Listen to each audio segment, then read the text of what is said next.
Hey guys, Miss Smith here. I'm going to read another Barbara O'Connor book, Greetings from Nowhere. Love this writer and I hope you enjoy listening.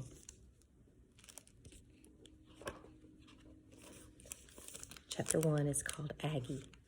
Harold would have known what to do, Aggie said to Ugly. She tossed the unopened envelope into the junk drawer on top of the batteries and rubber bands, old keys, and more unopened envelopes.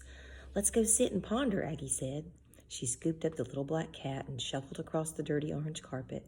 Years ago, the carpet had been thick and fluffy, but now it was thin and flat, with a path worn from the bed to the bath, from the bathroom to the kitchenette, from the kitchenette to the door.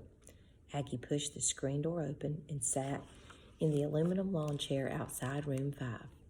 The cat looked up at her with one eye, twitched his torn ear, and purred. Aggie smiled. That is one ugly cat, Harold had said the day Ugly strolled out of the woods and sat outside their door, meowing and carrying on something awful. Aggie had never cared much for cats, but there was something about this one that was different. So she had fed him tuna fish, and he had been there ever since. Okay, Ugly, Aggie said. What should we ponder today? But Ugly just closed his eyes and went to sleep, leaving Aggie to ponder alone. She looked out at the road. Waves of heat floated up off the steamy asphalt. The air was thick and still. Every now and then a car whizzed by, making the Queen Anne's lace along the roadside bob and sway. Aggie took a deep breath and let out a sigh that made Ugly stir a little on her lap. She could feel the empty lawn chair next to her, like something big and heavy and dark pulling at her. And even though she didn't want, she looked at it. Harold's chair, Harold's empty chair. And then Aggie started to ponder how in the world Harold could be gone. One minute he had been there with her at the Sleepy Time Motel, and then the next minute, poof, he was gone, just like that. Kneeled right over in the tomato garden without so much as a goodbye. Then Aggie began to ponder what in the world she was going to do with all that mail in the junk drawer, mail from the phone company and the electric company and the tax office. Then she moved on to pondering about how she was going to fix that clogged drain in room 4, or what she was going to do with the wasp nest under the eaves outside the office door. And before long, Aggie felt so weighed down with sadness and worry that she couldn't stand to ponder another thing. She picked up Ugly and went back inside. She opened the blinds so her begonias could enjoy the noonday sun. Then she pushed aside the curtains that hung over the doorway between the room and the motel office. Maybe I should tidy up in here in case someone comes and wants a room today, she said to Ugly. Aggie spent the whole afternoon tidying up the little office. She dusted the countertop, straightened up the postcards on the rack. She polished the little silver bell that the guest rang to let her know that they were there. She checked to make sure that the room keys were in the right order on the cup hooks by the wall. Then she checked to see if, yes, the "We're open" sign was still in the window. She washed the coffee mugs she used for free coffee. That had been Harold's idea. Then she straightened the stack of complimentary maps of the Great Smoky Mountains. That was her idea. There, she said to Ugly, now we'll be ready if somebody comes. But nobody came. Nobody had been there for a long time. Nobody had come since. When? Aggie wondered. She flipped open the motel guest book and looked at the last entry. Nearly 3 months ago, Mr. and Mrs. R.J. Perry from Ocala, Florida. I used to live there. They had gotten lost on their way to Lake Junaluska and had been so tired they couldn't drive another mile. Aggie had put them in the nicest room, number 10, the corner room with 3 windows.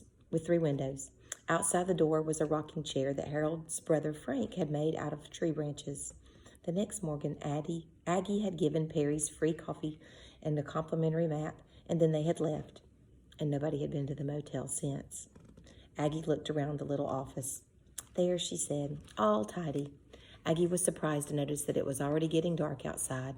She shivered as the cool mountain breeze drifted through the open windows. She took Harold's old brown sweater off the hook behind the door and slipped it on. Then she used a red marker to put a big X through May 22nd on the wall calendar. She had made it through another day. Before she left the office, she flipped the switch that turned on the spotlight that lit up the Sleepy Time Motel sign. The spotlight flickered once, twice, 3 times, and then it went out. Aggie shook her head. Harold would have fixed that old spotlight.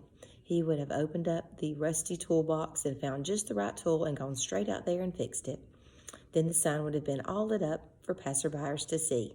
Sleepy Time Motel, free coffee, complimentary map, vacancy. But now the sign was dark, and now Aggie knew that what she had to do. She took a piece of paper out of the drawer. For sale, she wrote. She felt a jab in her heart. The Sleepy Time Motel, Shawnee Gap, North Carolina. Another jab. 10 lovely rooms with a mountain view, swimming pool, tomato garden. Jab, jab. For sale by owners, Harold and Agnes Duncan. Then she felt a jab that nearly knocked her over. Her hand trembled so much she could hardly keep the pen on the paper as she scratched out Harold's name. She folded the paper, turned out the lamp, and pushed aside the curtain over the doorway. "Come on, Ugly," she said. She shuffled along the orange carpet pathway to the kitchenette to make some toast and warm milk. Ugly blinked at her. She put the toast on the chipped plate, and she and Harold had gotten it as wedding presents so many years ago. She poured the milk into the china cup that had belonged to Harold's mother. Then she sat at the little table by the window, listening to the ticking of the kitchen clock, the low hum of cars zooming by, the croak of the bullfrog out in the woods somewhere. She stared down at the dry toast. Every now and then she took a sip of the warm milk. Finally she got up, dumped the toast into Ugly's bowl. The bowl had Kitty written on the side in red, the bowl that Harold had bought at the yard sale. She poured the milk over the toast. Ugly made a little slurpy noise as he lapped up the mushy milk toast. Then Agnes followed the orange carpet path over to the bed and lay down on top of the flowered bedspread, pulling Harold's old brown sweater snugly around her like a blanket. Ugly sauntered over, licked his lips, and curled up on the pillow next to her. Aggie watched the sun sinking lower and lower behind the mountains until the sky was totally dark. Then she closed her eyes and waited for another day.